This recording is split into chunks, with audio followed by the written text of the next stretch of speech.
Hello! So this is a video I've wanted to do for a while. It's completely pointless. Well, it's supposed to be, but it's still info that I wanted to know, so maybe it's not pointless.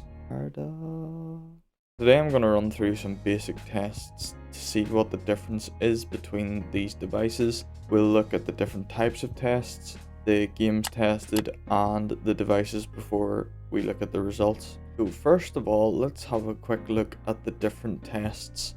So there are 6 tests we're going to do, from video conversion to gaming benchmarks.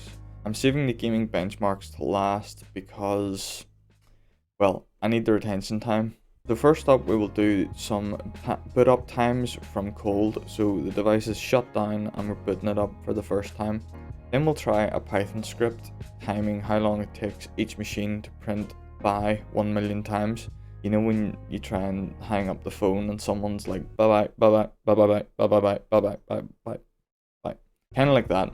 After this, then I have some benchmark scores which I'm actually pretty keen to see, because as far as I'm aware, the Geekbench benchmark test is purely CPU based, and I want to see basically how the M1 comes out on top if it does. Then I'll test how quickly each machine can boot into each game, and finally run each in-game benchmark.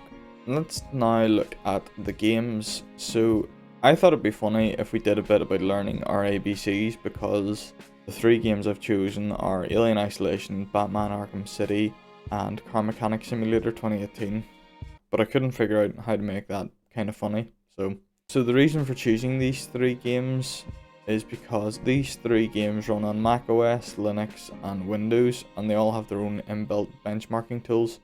So those are the reasons why I chose them.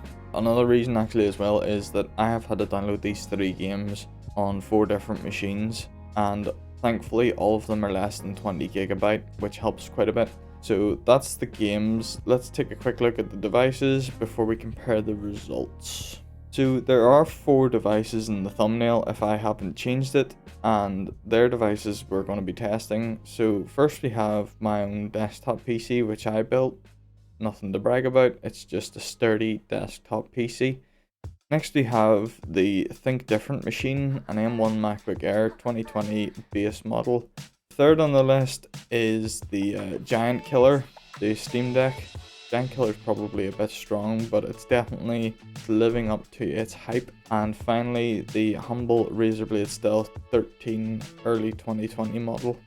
And this machine has basically seen more Linux distros than it's seen weekends.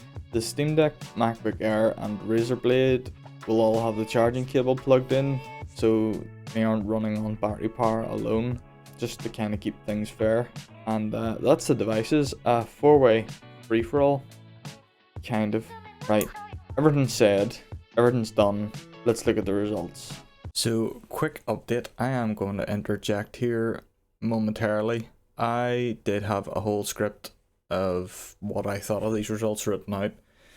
It turns out it was a pile of shite, so I'm just going to let you decide what you get out of this, and then I'm going to like summarize at the end.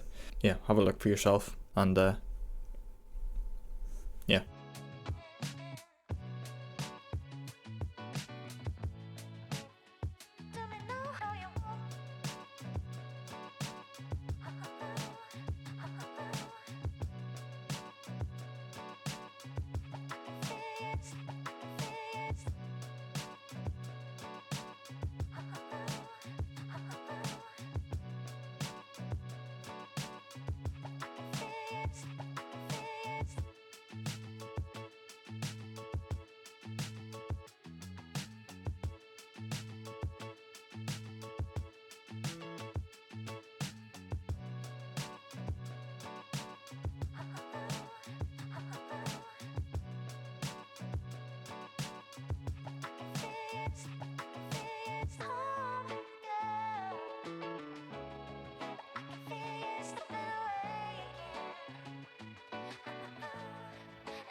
So that's all the tests and test results.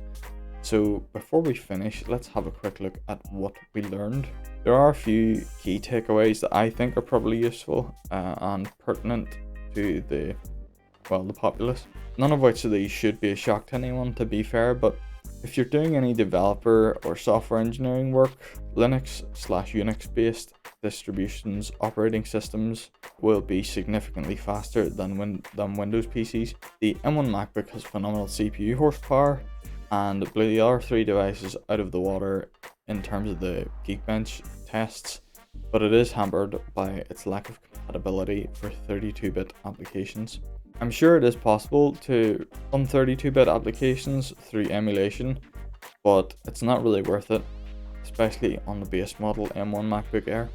You can game on the M1 MacBook with older games performing better than newer ones, and anything with dedicated graphics will perform better than anything with onboard graphics. Maybe the Steam Deck being a slight exception there. Then we finally come to the Steam Deck. This isn't a Steam Deck appreciation video, but the longer I own my Steam Deck and the longer time goes on, it's matching the hype and it's starting to exceed that now. And that thought on its own is probably a good place to end this video. So till next time.